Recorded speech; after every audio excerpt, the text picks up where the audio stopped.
In a future where humans have been engineered to stop dreaming, one man's sleeping mind becomes the last source of color in a lifeless world. When an alien artist connects to his mind, their shared vision sparks something neither species has felt in centuries: wonder. Together, they discover that imagination itself might be the most dangerous rebellion of all. The human dominion was silent. Not the natural kind of silence that came from peace or reflection, but the synthetic quiet of a civilization that had perfected control. Every tower in Sector 12 gleamed under a constant silver haze. Streets were empty except for the rhythmic hum of drones and the synchronized march of maintenance workers, all moving at the same regulated pace. No laughter, no music, no conversations that weren't pre-approved. Even the night sky above the megacity of Orcs Prime glowed a muted white, its stars filtered out by atmospheric dampeners. Humanity had long ago achieved its great goal: efficiency without emotion. Dreaming had been the first casualty. 2 centuries earlier, genetic conditioning had erased the neural activity associated with imagination. It was called the harmonization, a global initiative meant to remove what leaders deemed emotional waste. Dreams were outlawed as symptoms of instability. Those who displayed random creative impulses were quietly reconditioned in sleep clinics, their minds scrubbed clean of irrational imagery. In that world, Rian Vale was utterly ordinary. He worked 12-hour cycles maintaining thermal conduits beneath Orcs Prime, the arteries of the megacity. His uniform was gray. His meals were gray. His apartment was a single rectangular unit, colorless and soundproofed.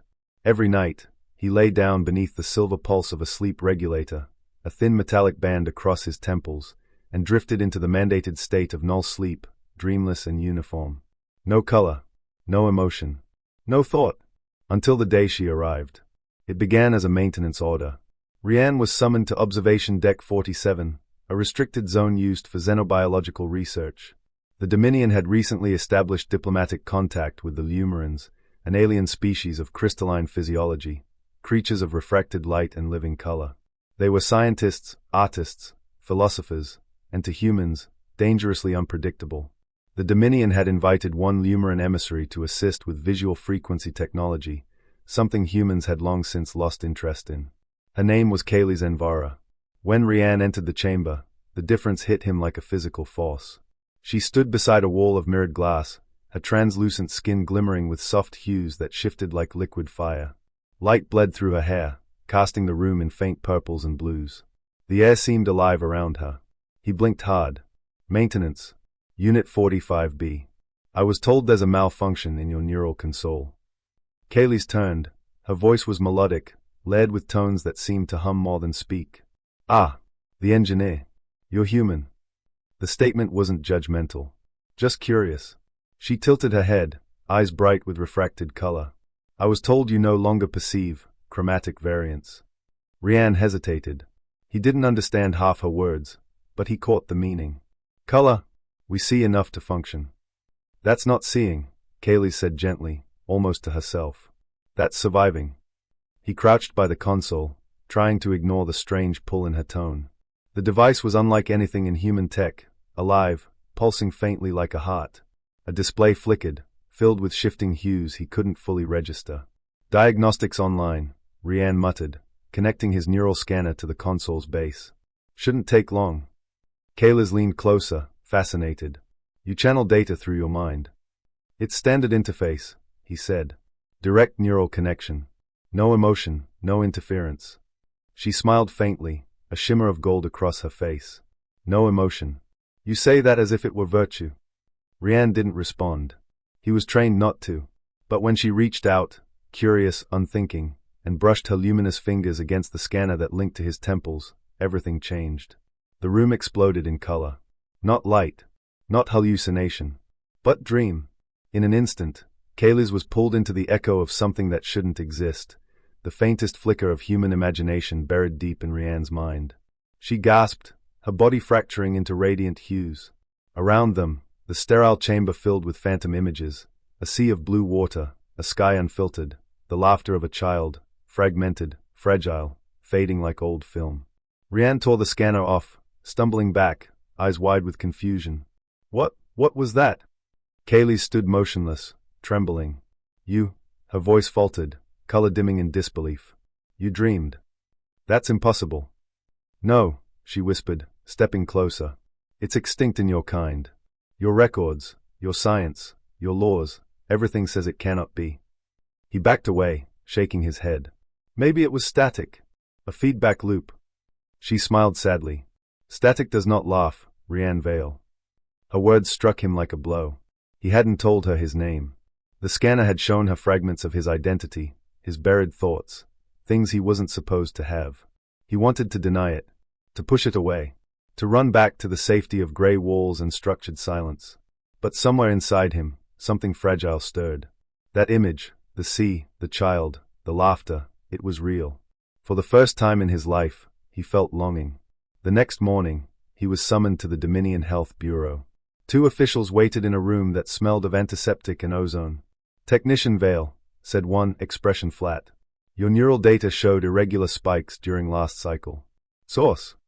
Equipment malfunction, Rianne lied. Be certain, the second said sharply. We detected an unsanctioned pattern. Emotional frequency at delta range, possible pre-dream activity. He swallowed. I'm fine. They watched him for a long, uncomfortable silence. Then one nodded curtly. We'll increase your sleep regulator's strength. Report immediately if you experience anomalies. As he left, Rianne felt the new regulator pulse against his temples, tighter, colder. The gray walls seemed to close in. That night, he tried to rest. But every time he closed his eyes, color flickered behind his eyelids, faint, fragile, like a memory from a forgotten life. He saw Kayla's again, the way her light had danced, the way her voice had trembled when she said dream. He turned off the regulator. For the first time in 30 years, Rianne Vale slept unmonitored. And the world came alive. He dreamed of rain. Not the sterile recycled mist that fell over the city towers, but real rain, warm and alive. He dreamed of a sky that wasn't metal, of soil beneath his fingers, of laughter that belonged to no one he knew. He woke with tears on his face, a reaction he didn't understand. When he returned to observation deck 47, Kaylis was waiting. I didn't report you, she said softly. He blinked. You were supposed to. The council asked if I detected anomalies. I told them no, because I don't think what I saw was an error. She gestured toward a translucent panel, her artwork, a living sculpture made of refracted light. Inside it swirled fragments of his dream, oceans and skies reconstructed from memory. Rianne stared, unable to look away. That's what I saw. Kaylis smiled faintly. No, that's what you created. He didn't know how to respond. No one had ever said that word to him before. Created. She stepped closer, her eyes filled with a kind of sorrowful wonder. Your people removed dreaming because they feared chaos. But without it, they removed color and meaning. You were meant to imagine, Rianne Vale. To remember what hasn't yet existed. He swallowed, his voice barely audible. If anyone finds out, then let them, Kaylis whispered. Because I have seen your dream, and I will not unsee it. For the first time in generations, a human and an alien stood together before something neither law nor logic could define, imagination reborn. And outside the chamber, for a fraction of a second, the sterile gray of Orison Prime flickered, as if somewhere in its endless circuits, a forgotten color had awakened. At first, it was meant to be an experiment. Kaylis framed it that way when she came to Rianne's quarters one evening, her light dimmed to a gentle violet, the luminant equivalent of nervousness. I want to understand your dreaming, she said, holding the small crystalline neural interface she'd modified herself. If I can map the impulses, perhaps I can replicate them. Imagine what it would mean, rediscovering imagination in a species that forgot it.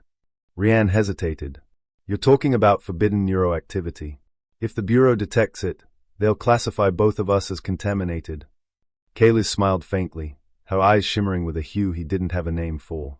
Then let's give them something worth fearing. She said it softly, almost like a secret between conspirators. And before he could stop himself, Rianne found he was nodding. The first session began under the sterile hum of the observation chamber's lights. Kaylis had dampened the surveillance feeds with a frequency trick only Lumerans knew, bending light to make the cameras see static. She guided him to sit on a reclining chair and attached fine crystalline tendrils from her interface to the neural band at his temples. Your cortex will dream naturally, she said. My mind will follow the impulses, not intrude, only observe. Rianne exhaled. You make it sound like walking into a storm. Kaylis smiled, placing a hand against his chest. Then hold on to something human. The device activated. For an instant, there was only silence, the deep, endless silence of null sleep, then color erupted. Kaylee's gasped. The laboratory melted away.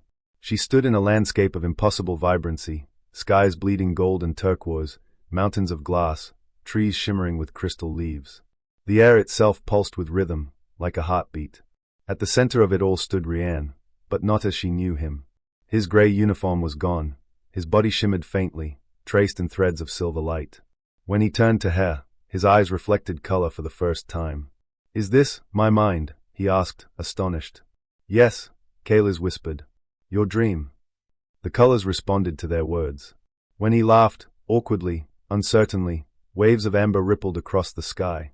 When she reached out, her fingers brushed starlight. And somewhere in that surreal world, a bond formed, fragile, impossible, real. Night after night, they met in dreams. Kayles learned the rhythm of human imagination, chaotic and raw, unbounded by physics or reason. One night, he dreamt of rain that fell upward into the sky. Another, of a city built entirely on sound, its towers vibrating with laughter. Each vision felt like discovering a new sense. She recorded the neural data carefully, painting the patterns in radiant arcs of light inside her own mind. Rian, for his part, began to change.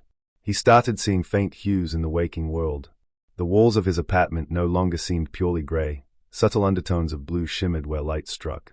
His food tasted sharper, richer. The soundless hum of the city became a rhythm he could almost feel.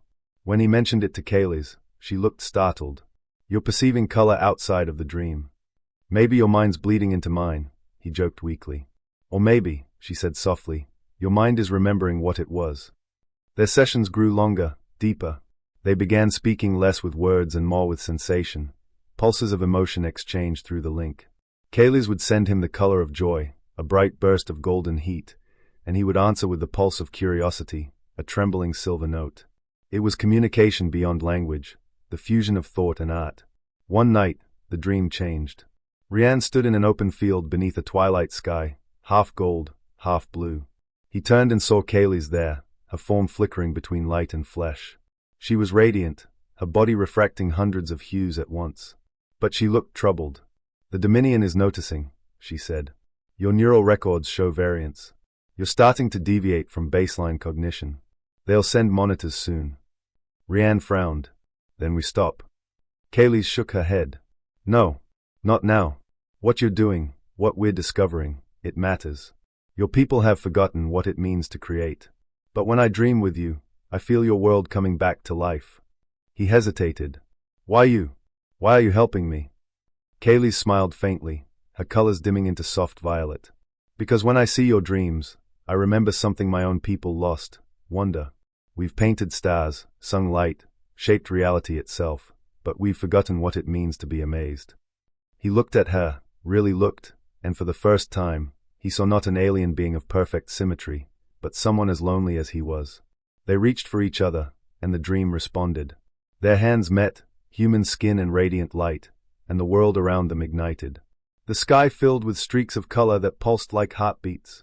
For a fleeting instant, the boundary between their species dissolved.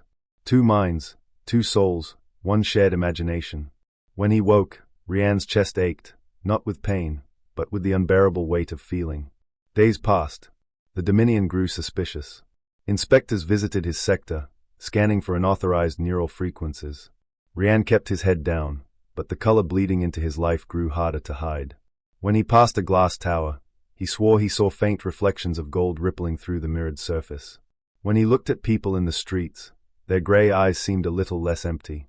He began leaving small marks, patterns drawn in condensation, in dust, in maintenance corridors, spirals and shapes from his dreams. Workers started noticing them, staring as though something ancient stirred in their memory. And in the quiet of night, Kayles continued her research, constructing models of his dream sequences, encoding them into photonic matrices. She called them the chromatic archive, a record of human imagination reborn. But the deeper they explored, the more dangerous it became. One evening, during a particularly intense session, alarms blared through Kayles's lab. The Dominion surveillance grid had detected anomalous neural resonance, two consciousnesses merging across species lines. Rian jerked awake, disoriented. Kayles's form flickered violently, her body scattering light like shattered glass. "They're tracing us," she gasped. He ripped off the interface. "Disconnect." "I can't. The signal's entangled." The room pulsed with energy. For a terrifying instant, Rian saw her inside his mind, flashes of color, emotion, memory, before the connection shattered with a deafening pulse of light. He fell to the floor, gasping. Kaylee staggered, her light flickering weakly. "They'll come for you now. The Dominion will classify your neural structure as contaminated." Rian wiped blood from his nose and managed a faint smile. "Then maybe contamination's what we need." She looked at him, truly looked, and her color deepened to gold. "You're dangerous, Rian Vale." He grinned faintly. "So are you."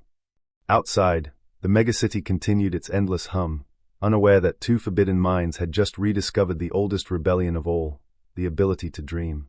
And somewhere deep in the neural records of the Dominion, an impossible pattern began to form, color encoded into human brainwaves, a flicker of creation rewriting the system from within.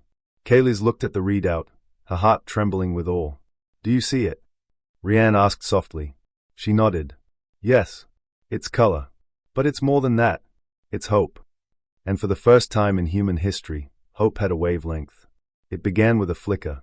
A single maintenance drone reported visual corruption in its feed, a pulse of color, swirling through its monochrome optics. Within hours, entire sectors were glitching. Street monitors flashed with impossible shades, turquoise bleeding into crimson, gold dripping down glass facades like liquid sunlight. The Dominion called it visual contamination. Rian called it beauty finding a way out. Since the failed disconnection, he and Kaylee had gone into hiding, deep in the city's substructure, where obsolete machinery hummed like sleeping giants. She had stabilized their neural link, but it was unstable, unpredictable. Fragments of their dreams were slipping through, not just into his mind, but into the city's network itself. "Every neural implant is broadcasting trace resonance," Kaylee explained, her voice low as she tuned a console of bioluminescent controls. "Your dreaming frequency, it's contagious." Rian stared at the monitor. Across the display, data nodes were lighting up like stars, spreading across the Dominion's global net. "So people are dreaming again." She nodded slowly. "Or remembering how to." He leaned against the wall, watching her light flicker over the steel. "Then we've already won." Kaylee turned sharply, her expression darkening. "No, not yet. The Bureau of Neural Purity has declared a global contamination alert. They are tracing the signal. When they find us, they'll erase you and dismantle every mind infected."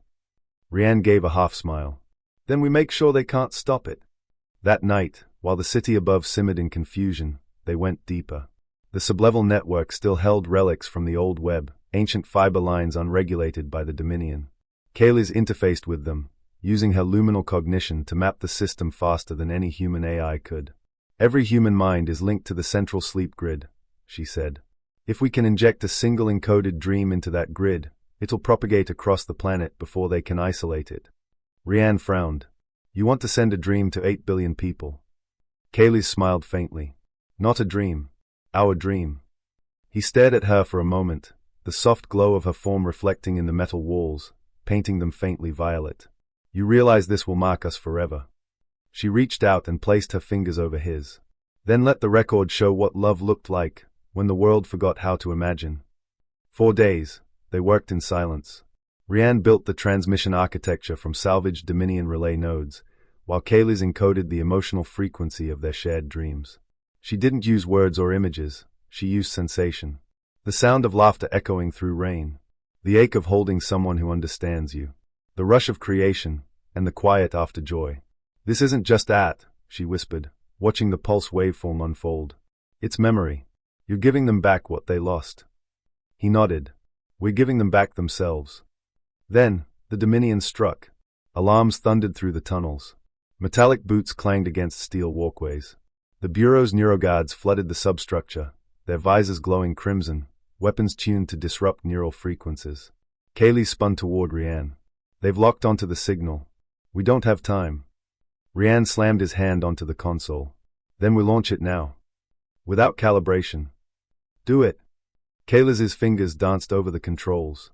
Energy surged through the conduits, making the walls tremble. The relay array began to hum, a deep, resonant tone that seemed to vibrate in their bones. Rian closed his eyes, reaching for her mind. Kayla's, he thought, show me the dream. She did. They stood once again in the endless sky of their shared world, only now it was brighter than ever. Cities of glass rose from oceans of light. Children ran through fields of color. Humans and Lumerians painted the air together, laughter shaking the firmament. It wasn't a rebellion of weapons. It was joy as defiance. Are you ready? She asked. He took her hand. Let's wake them up. And with a single shared heartbeat, they unleashed it. Across the Dominion, sleep monitor grids erupted in chaos. Every human plugged into regulated rest began to dream, not the sterile null sleep they were conditioned for, but vivid, uncontrolled imagination. Workers saw color for the first time in generations. Soldiers wept without knowing why. Children painted with light on the walls of their containment wards. Screens across the city overflowed with cascading hues, forming faces, laughter, starlit oceans. The Dominion's command network scrambled to quarantine the infection, but it was too late. The dream had gone viral. They called it the chromatic uprising, but there were no weapons, no armies. Only feeling, only art. And at the center of it, two signatures, human and Lumerian, entwined in perfect resonance. The neuroguards found them moments later. Rian was still at the console, blood trickling from his nose, vision swimming in color. Kaylee stood beside him, her light pulsing erratically. Rian Vale, the lead officer backed. You are charged with cognitive contamination, neural subversion, and cross-species link violation. Surrender now. Rian looked up, dazed but smiling. You're too late. We already uploaded the dream. The officer raised his weapon. Then it dies with you. Kaylee's moved before he could fire. Her body flared with incandescent light, intercepting the pulse. The energy tore through her, shattering her physical form into a burst of radiant color. Kaylee's! Rian shouted, reaching for her. Her voice came as a whisper, fading but calm. Don't be afraid. Dreams never die. Then she was gone, her light scattering into the air like a final brushstroke. They dragged Rian away in chains. The Dominion erased him from public record, but they could not erase the dream. Within weeks, neural suppression systems failed globally. Citizens began painting, writing, sculpting. Laughter echoed through the megacities. The gray walls bloomed with color. Art was outlawed, yet everywhere. And in every work, every hue, a pattern repeated, a spiral of gold and violet, two signatures intertwined. Rian's cell was silent, but when he closed his eyes, he saw her. Not gone, her voice whispered inside his mind. Just dreaming in another frequency. He smiled faintly. Then I'll find you there. And as sleep took him, the color returned. The Dominion thought the rebellion ended with their deaths. They burned Rian's body, dismantled the relay nodes, and purged every known archive of Kayla's existence. The Bureau of Neural Purity released a statement the next day. Order restored. Contamination contained. The age of chaos averted. The gray walls of the megacities stood tall again. The sky returned to static white. And yet, beneath the stillness, something had changed. A single maintenance worker, cleaning the ash from the execution square, paused when his hand brushed the ground. He swore he felt warmth, a pulse, like a heartbeat buried under the concrete. He didn't tell anyone. He just smiled. Weeks became months. The Dominion sleep monitors began malfunctioning, tiny fluctuations in neural frequency, dismissed as background noise. But the anomalies grew. Subtle color distortion on surveillance feeds. Shifts in ambient hue that engineers couldn't explain. And then, one night, a child dreamed. Not null sleep. Not programmed darkness. But color. She awoke crying, not from fear, but awe. She told her mother she saw a woman made of light painting the stars, and a man made of gray smiling beside her. Her mother stared, trembling. For a moment, she almost remembered what blue looked like. Dreams spread faster than viruses ever could. Within a generation, every human child born after the chromatic uprising possessed the dormant dream gene, a reawakened capacity for imagination once thought extinct. The Dominion tried to suppress it with stronger neural conditioning. It failed. The subconscious had already evolved beyond control. Artists emerged. Poets. Visionaries. None of them knew the names Rian or Kayla's, but all of them shared a single recurring vision. Two figures standing at the edge of a painted horizon, gazing into infinity. And in every dream, a faint whisper lingered. If you can see color when you sleep, we're still alive. The world began to change. Factories stopped building weapons and started sculpting kinetic gardens that sang when the wind touched them. Architects designed homes that shifted hue with emotion. The word gray became synonymous with dead. Even the Dominion, rebranded centuries later as the Human Collective, embraced what it once feared. Dream art became the core of its diplomacy. Interstellar ambassadors exchanged visions instead of treaties, dreams woven together into shared empathy.